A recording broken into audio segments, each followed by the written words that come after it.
The following is an excerpt from the 2023-2024 budget presentation by Prime Minister the Most Honourable Andrew Holness.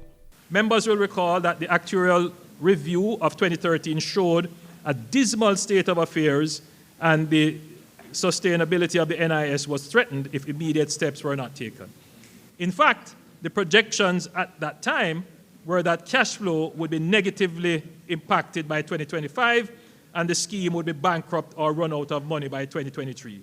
Madam Speaker, the administration I lead took decisive and deliberate steps to implement a raft of reforms, the last of which was implemented in 2022. Today, I can stand here and say that those measures have borne fruit. The latest actuarial review, which was completed in January 2023, shows that the viability of the scheme has been extended for 15 years.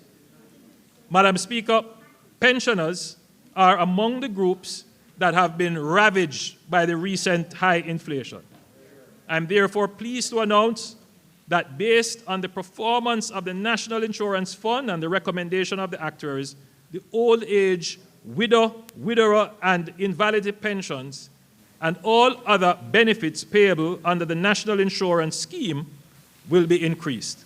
Effective April 1, 2023, the flat rate for the minimum weekly pension will be raised by 74%, moving from $1,700 to $3,000 per week. The pensioner who currently receive $2,550 per week will now receive $3,500 per week, a 37% increase, and those at the top will receive a 24% increase, moving from $3,000 to $4,200 per week.